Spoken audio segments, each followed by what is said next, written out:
Hi, I am Dr. Leslie Farmer, and I coordinate the Teacher Librarian Program at California State University, Long Beach, and also coordinate the ICT Literacy Project for the California State University system. Today, I'll be sharing with you about information architecture, and tying that in with visual literacy and the comic arts.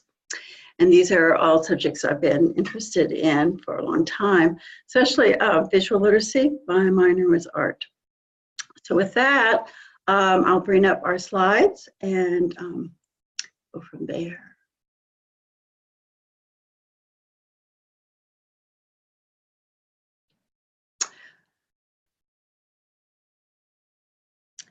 So when we're talking about ways to represent knowledge, one of the ways is visually.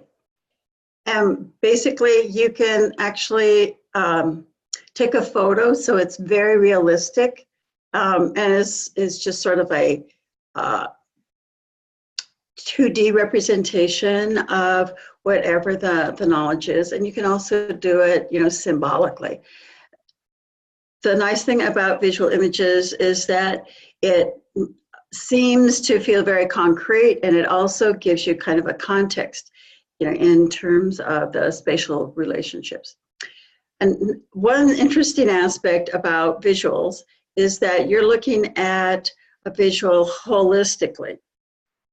So as opposed to text or even music that has to be very sequential, your eye picks up the whole scene, and then you dart from part to part in order to make meaning. Interestingly enough, comics in a way sort of combines those two, because it is pictorial, but at the same time it is sequential. So let's talk more theoretically about visual literacy. The International Visual Literacy Association define the following elements. It's all part of, this sounds very much like information literacy, being able to interpret, but also appreciate the meanings of visual messages, and also to produce them, as well as to use those for problem solving and data gathering. And you'll notice they also say that you would use technology as part of visual literacy. The Association of College and Research Librarians also developed visual literacy standards and giving indicators so that you have an understanding of how learners would meet a certain bar of understanding. And these are based on the earlier information literacy standards.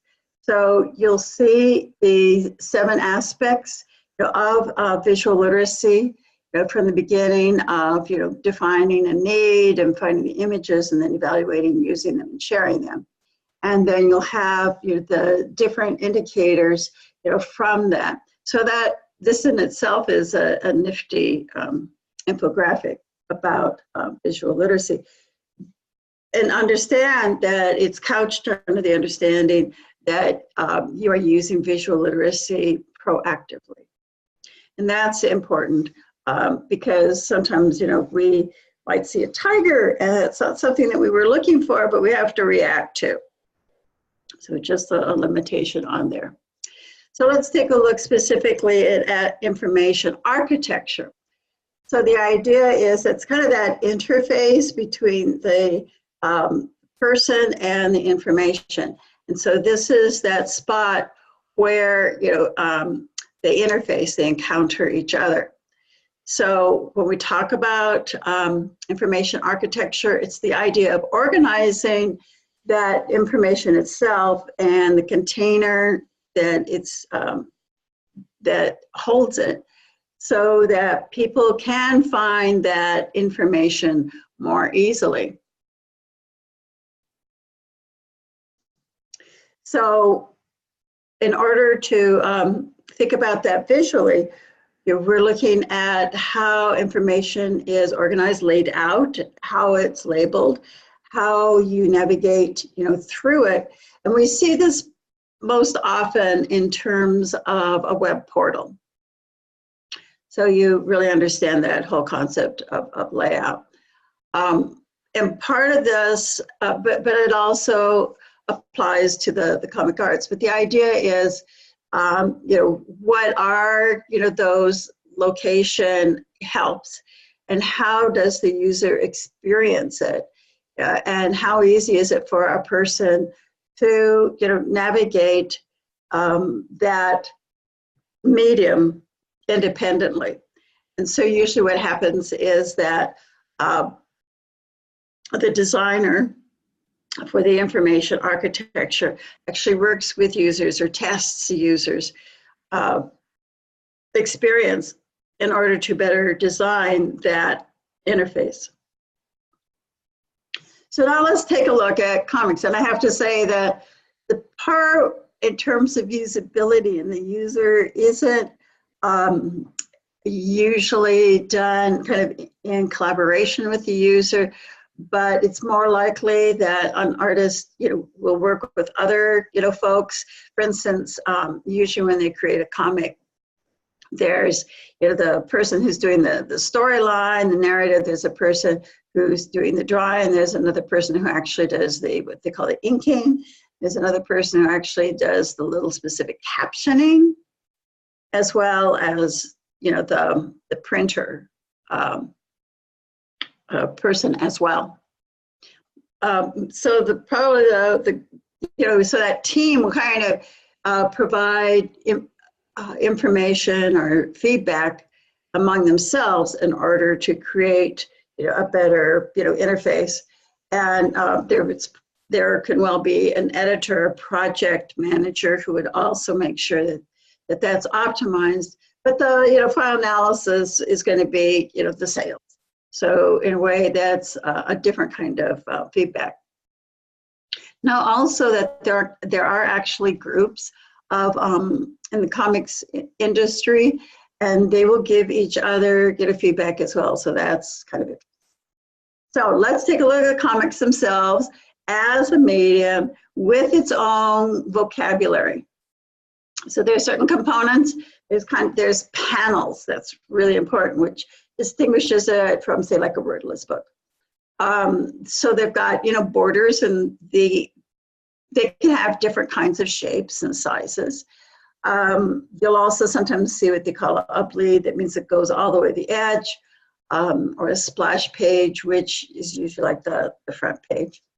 And then there's the, speech balloons and the, thought balloons, and there's little sound effects, blooms, that kind of thing, as well as motion lines. So those would indicate direction or speed, or it might be like sun rays. And there's also, little icons, like a light bulb, for an idea, etc. So in terms of, what they're trying to do is that visually they direct your attention. I have to say that you want a really good book, look at Scott McCloud's work. He's sort of the foremost, person in this.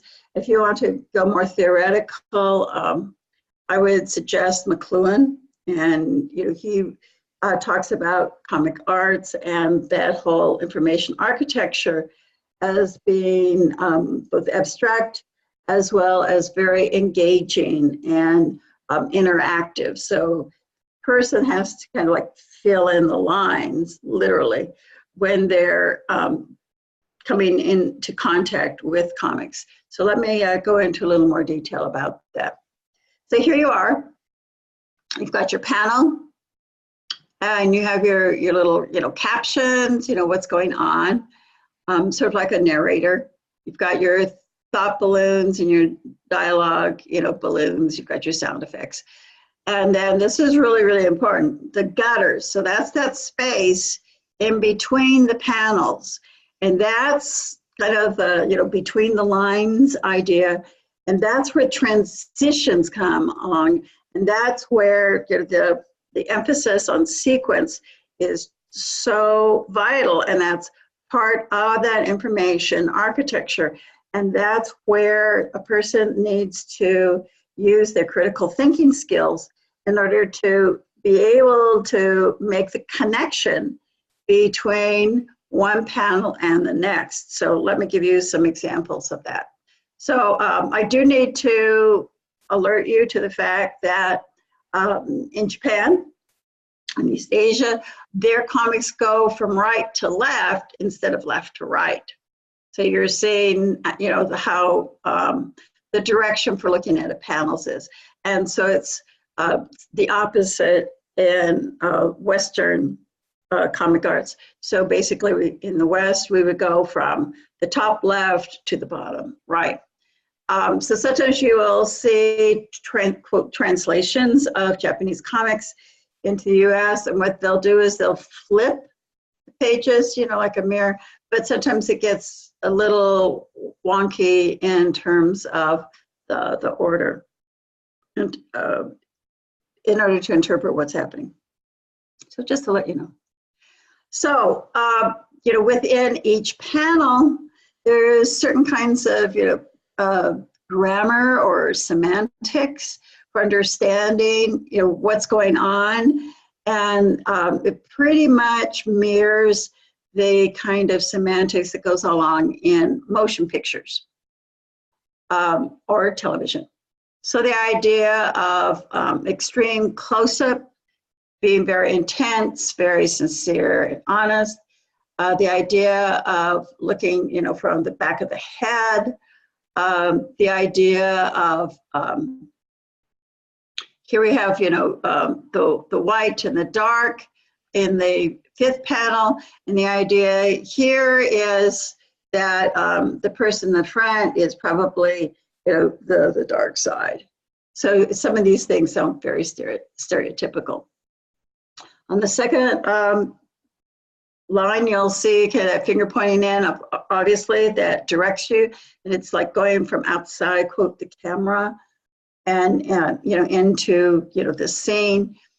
You're seeing the fourth image shows like a person from looking above, and they're looking very small. So that shows probably that they don't have very much power. There's ways to show depth, you know, by, you know, kinds of perspectives.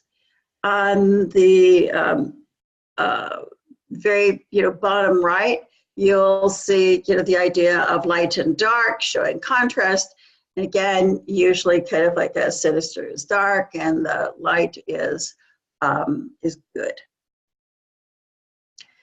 So Scott McCloud, that's the guy in the glasses, points out that issue of transition between the panels, you know, the gutter.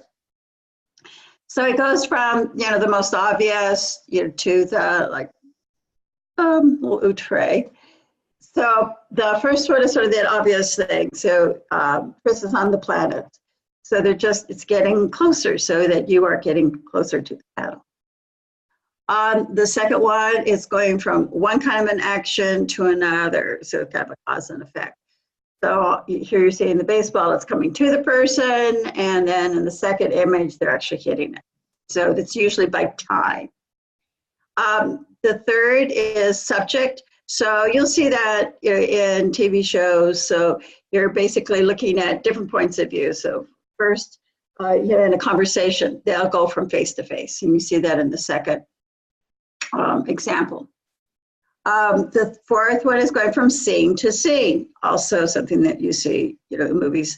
So in this case, it could be, you know, a person is starting to go someplace and then they arrive at it. And, you know, here you're seeing that, you know, these are in the second one, you know, they're actually different places. They're all connected because of fruit. The fifth one has to do with different symbols or meanings around the same subject. So here you've got Christmas, which is represented by the tree, and with, you know, Santa. So it's a thematic connection. And then the sixth one is like, there's no logical connection between one and the other. As you see, like from the satellite to the picture of the American Gothic. And the idea there, usually showing like, chaos. So when you're so the idea is that in order to understand that image, then you use that information architecture. So you apply the visual literacy principles in order to help people to comprehend and interpret the information. And you'll see lots of books on like how to draw manga characters, which is just the characters themselves, not the whole comic. And even the characters themselves do have certain language. So you're seeing the girl on the right, and she's showing that she's happy. And you also see that big mouth, which is that Japanese style smiling. And so it's going to be different than US comics. We have different kinds of protocol. So that in itself is part of that information architecture. And the more the students understand, how different emotions, for example, are represented, then they're more likely to make an interpretation that is like the artist's intention. So let's take a look at this image and give you kind of a moment to see what kind of meaning can you make from it. You see the little caption on the bottom. So here, it's full of action. Part of that is done because of the diagonal lines. It's usually an indication of action, and that's where the motorbike, is zooming. It seems like it's coming right towards us, and you'll see, the wood that's kind of splayed out. So it looks like he's probably crashed through, some kind of wall. The person on the left is probably the hero. He's lighter, he's muscular, he's very macho, the shirt is off, he's got this eye patch, so he's sort of exotic, he has a cigarette, he's macho, and he has his weapons, again, they're blasting out, they're on diagonals, it's a lot of motion, and then that you'll see that little arc between his head and his gun, that's a motion line. So it shows that he started holding it from above and then he's aiming it out. And then it follows the Western protocol of reading from left to right. So it's the obvious motion. And again, he's very aggressive. And so the bad guy is on the right. And you'll notice he's farther back, so less important. He's also smaller, so less power. We're not quite sure what's happening with the right hand on the left-hand side. It looks like he's about to throw his weapon, but it sure doesn't look as powerful as these guns, does it? And you'll notice he doesn't have that motion line associated with him. So you're seeing the back might be like fire. You're noticing that all the other figures are in gold, so it's like a uniform, and they're all prone, so it shows like they're dead. And then you've got right just below center is the person that's probably who they're fighting over. So it's obviously a woman on white, so purity. She's prone, so she's very, passive. So those also have certain kinds of gendered meanings as well. Here is an example of how you can take the same event and interpret it different ways. This is from an anthology about 9/11 in the United States. And so there's different points of view, different ways of representing that event. So that would be something that could be interesting for your students, is for them to, to draw then different points of view on the same event, or to look for visual images, comics. You're more likely to see this in political cartoons for an historical event. Again, let's take a look at this double page spread in terms of meaning, interpretation. Does show action, which I added that word there, that isn't in the comics. So hopefully it's really obvious. What's the main panel? It's in the middle, right? And it's double spread. So the size and the position really show it, along with the idea of this white and black contrast. It almost looks iridescent. And you'll then see figures, for instance, on the top middle. The legs are, it's running, it's dynamic. You'll see kind of those motion things, and it looks, you'll see those are rain lines in this case.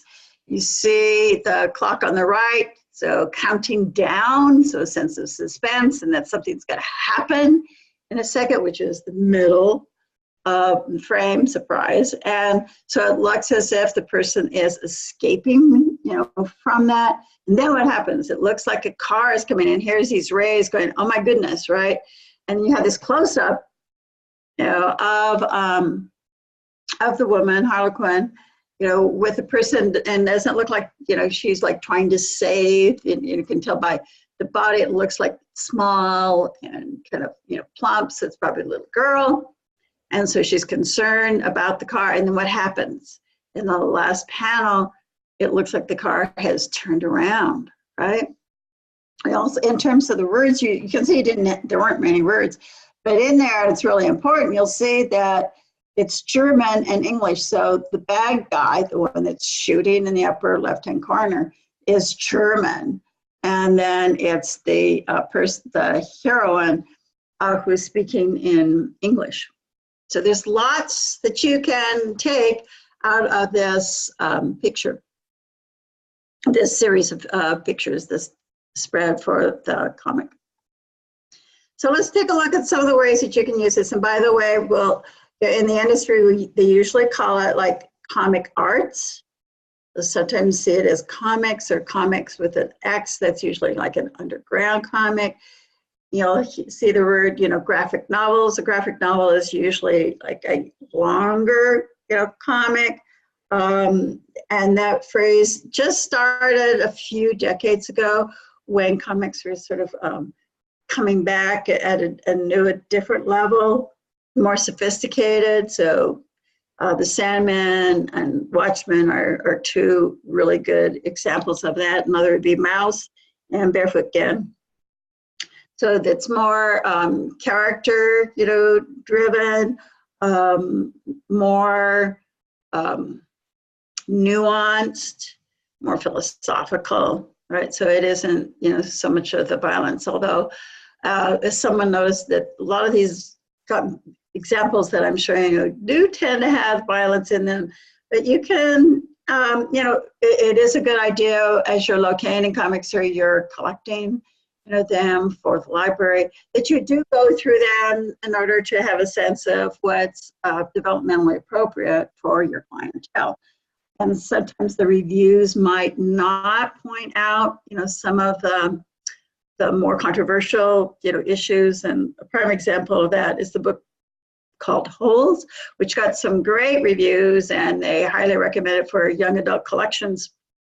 But I would say in that case, it really should be like new adult collections, folks in their 20s, because some of the bodily images are very graphic.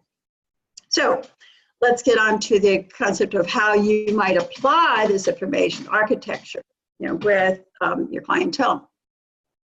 So examples, so you can take, a sequence of images, and then the students would actually write, the storyline, the narrative, for it. So it helps them with the concept of plot development and resolution.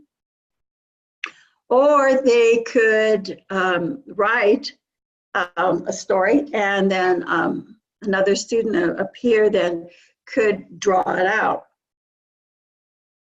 And that brings up another kind of point about reading and information architecture, visual literacy, and its importance in a very nuanced way. That is, some students have a hard time reading. And part of the reason is that they have a difficult time mentally visualizing, the setting, the characters. So comics are a really good way of helping with what we call dual coding. That is, having the text and the images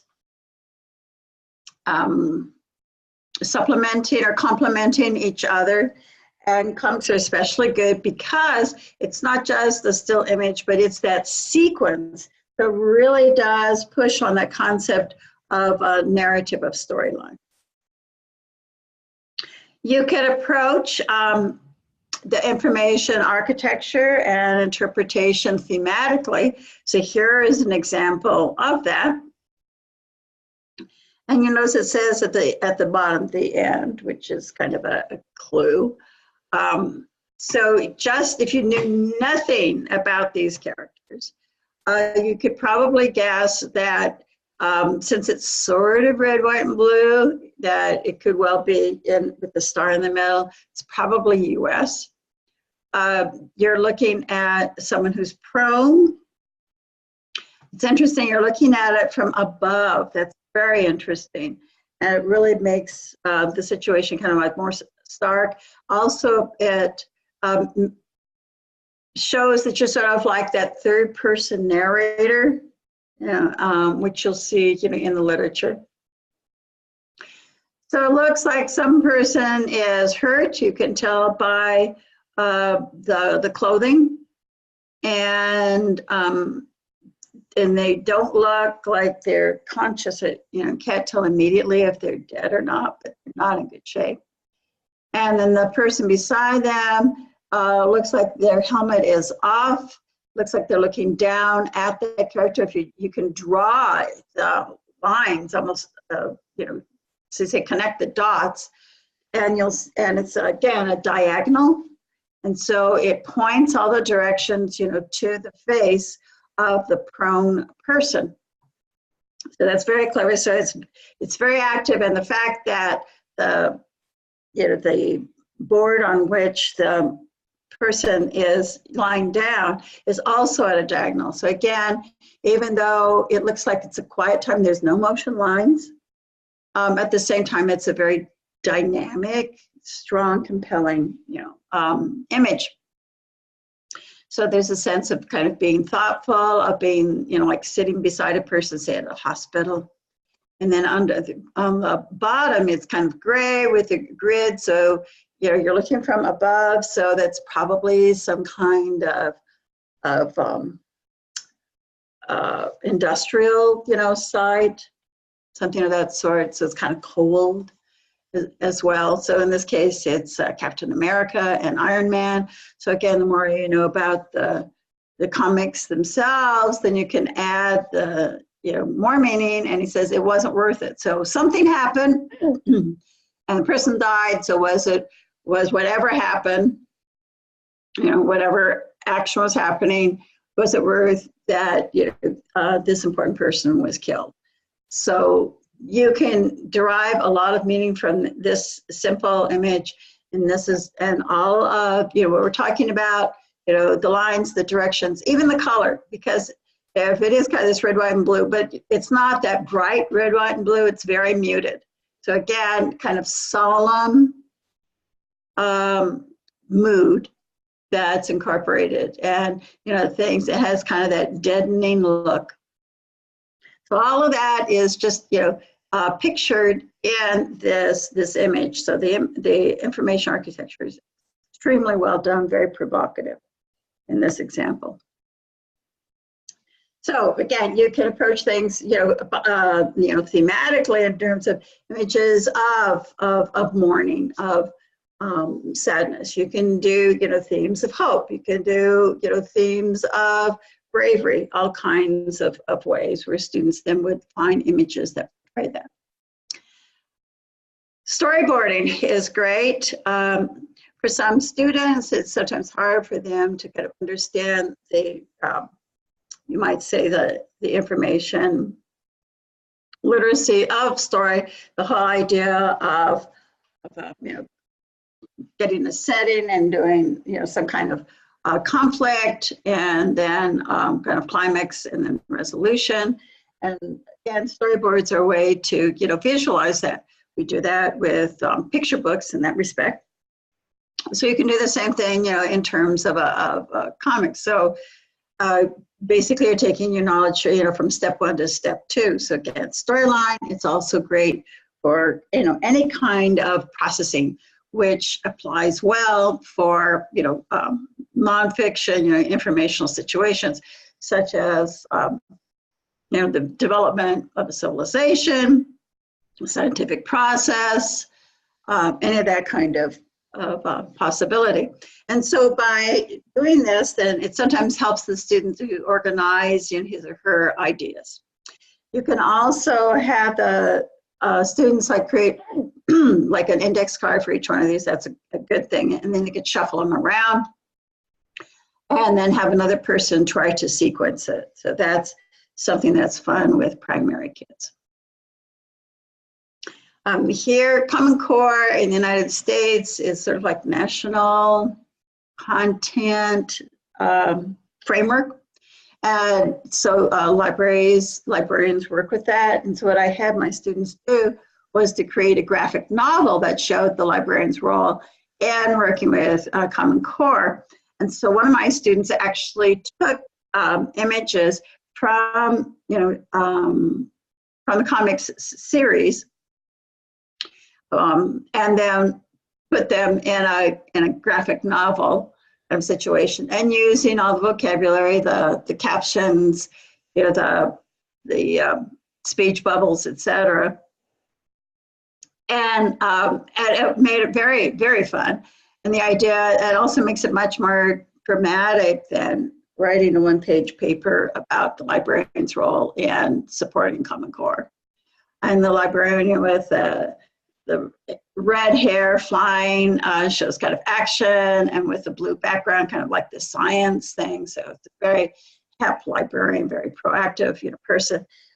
This student said, this has got to be the weirdest assignment I've ever done. But he really learned a lot, and he had to spend a lot of time kind of conceptualizing, what is the librarian's role and how do we visualize that. So this was very successful rendering of that idea and taking advantage of the information architecture of comics.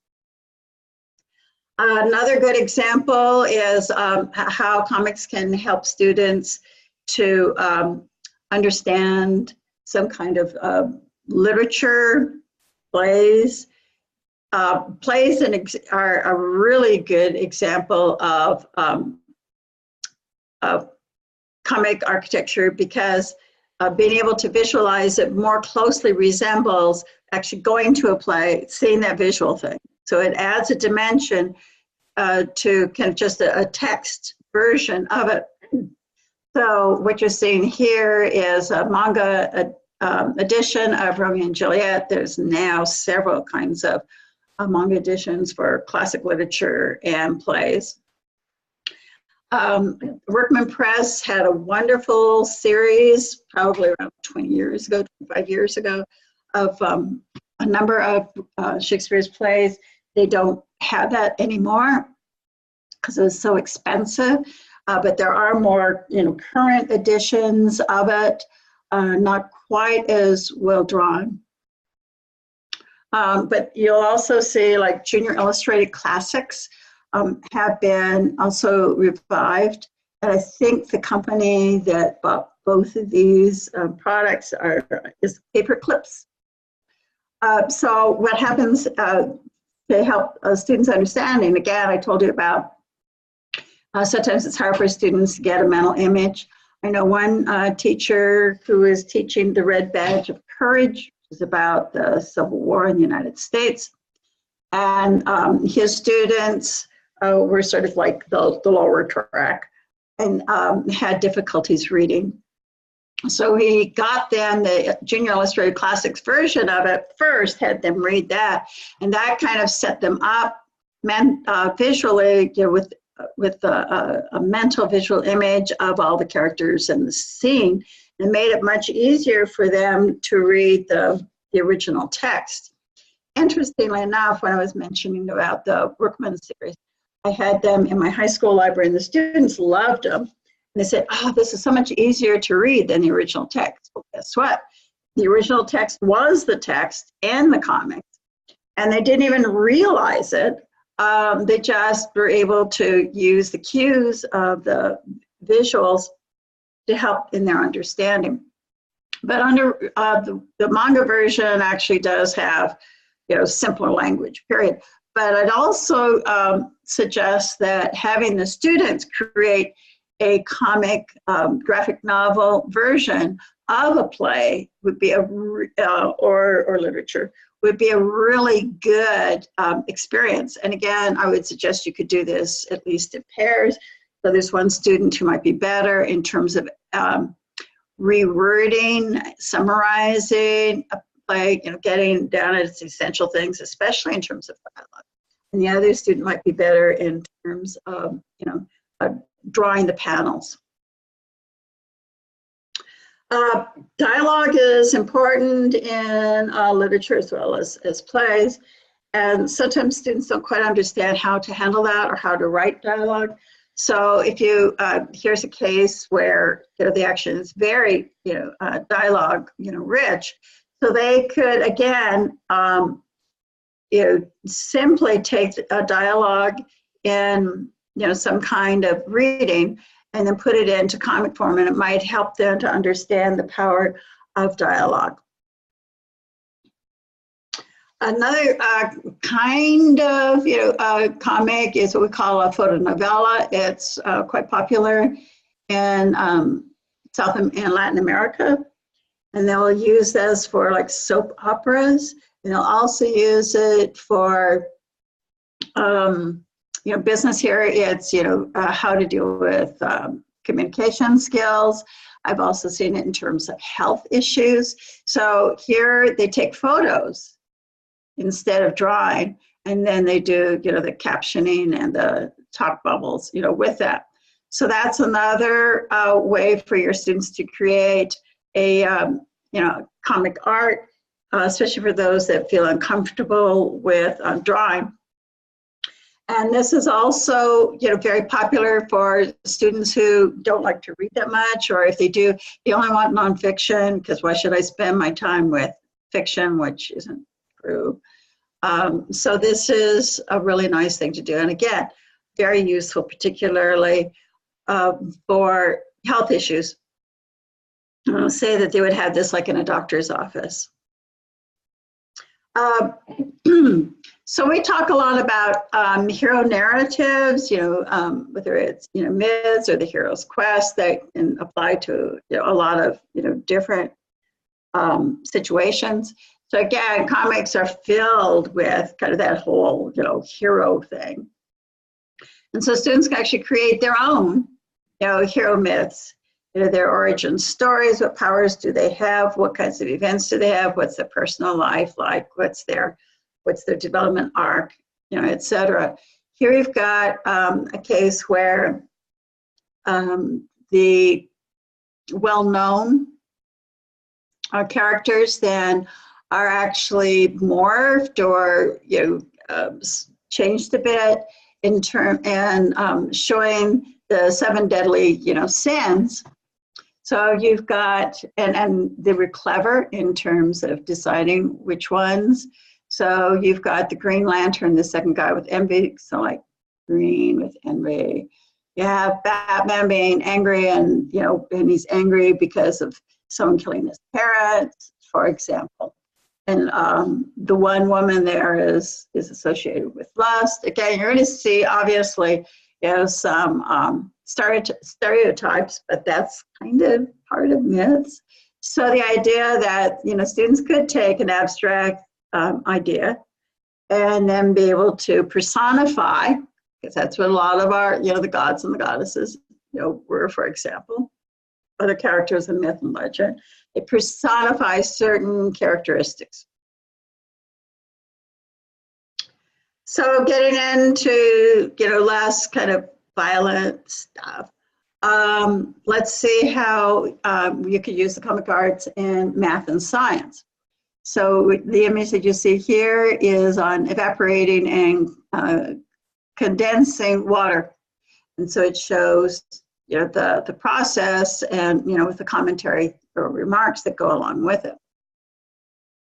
So again, you could start out by using this image kind of as to introduce the concept, of, that evaporation business. You could pose it as a question, and then, students would have to try and find the answer with the process, for it. Especially again, for process, this is good for, giving an example of how to explain, a particular concept, or to show, processes from step one to the end step. So you can imagine this could be a fun alternative to the typical text lab report. So instead, you'd be doing observations and drawing it, going to the next step in your observation and drawing that out. So, and then you can generalize, from that observation. That's where you might have a little essay that explains it, or you could do it visually, as well. And then, sharing that information, sharing your, discovery and communicating. So again, a comic arts piece here could be used as an authentic assessment for students' understanding, as well as being able to record, their experience. As an interesting point, I was on a panel at Comic-Con, and we were talking about, the applications of, that information architecture in comics, where a physician was saying that he would have his pre-med students create a graphic novel about a disease from the point of view of the patient. And this was really difficult for the med students. This isn't how they normally learn, and some of them said, I can't draw. He says, doesn't matter, you can go ahead and use stick figures. I'm interested in the experience of the client. And the med students really got into it, and they had a new understanding, and kind of developed more empathy by considering whatever that disease was from the client, and again, used a different part of their brain, and they became, better physicians as a result of that process. Howtoons is an example of a website that uses comics as a way to provide instructions. So this is, again, would be something where students could look that up, or they could kind of see how, that process, again, the information architecture, of it. So here you've got, like, here's these ingredients, and they put them at the beginning. And then, the two characters together talk about, how to do something, like make ice cream. One of my students who was a teacher of middle school students, those are students that are about the ages of 12 to 14, taught mathematics, and she had their students create a graphic novel about some algebra concept. And again, they had to tell a story, a narrative about the use of this algebra equation, which I think was a great idea. And the kids really got into it. And again, uses, both the math semantics and math language, as well as the visual language, and quite frankly, literary devices.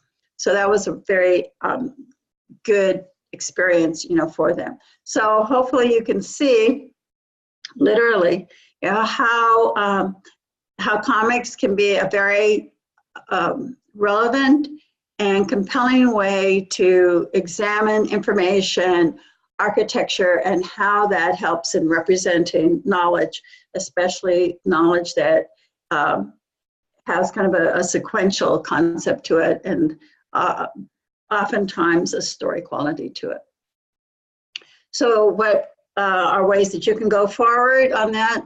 Having kind of, visuals, in your classroom, kind of that concept of the comics as being valid ways to represent knowledge. I'm right here in Sweden, and they have an exhibit right now that has to do with comic arts, and they have these panels that are 1/2 meter by 1 meter, tall, that are different concepts, including library skills, such as the reason why you need to return books in a timely manner, how to find articles, etc. And so they've got those actually in their library lobby with different graphic novel books also available for folks to look at and to check out. So yeah, we all need to have good signage at our libraries, so including graphics, and that is a good idea, especially if you're talking about any kind of library process. You could have it right by your catalog, so to help people in terms of how to find information. So that's where graphic novels and graphic comic arts come in handy as a teaching aid.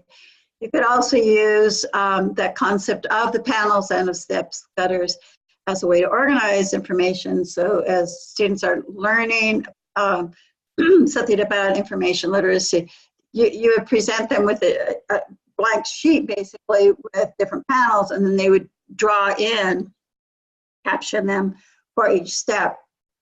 Again, you can also provide visual technologies so that students could create their own comics, online. iComic is, part of the, Mac platform, and Comic Life is one free tool that works on Windows, and there's a few others as well. And I had my students do that in terms of creating a graphic novel about a critical incident for a YA author, and that was a way for me to assess their visual literacy as well as the knowledge about the young adult author.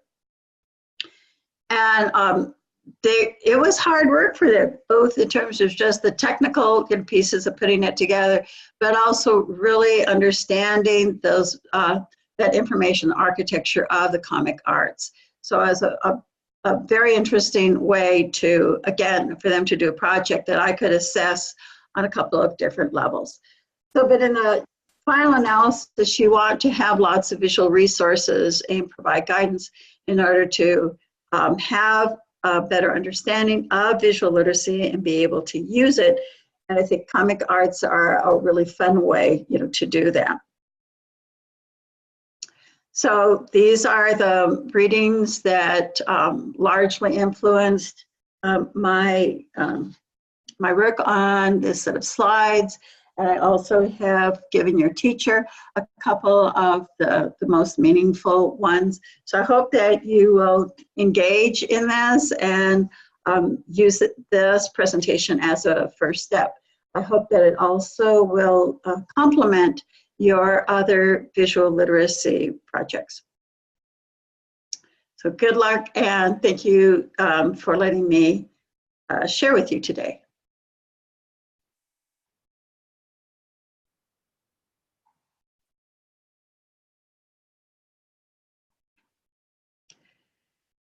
Did none of that get done? Are you kidding?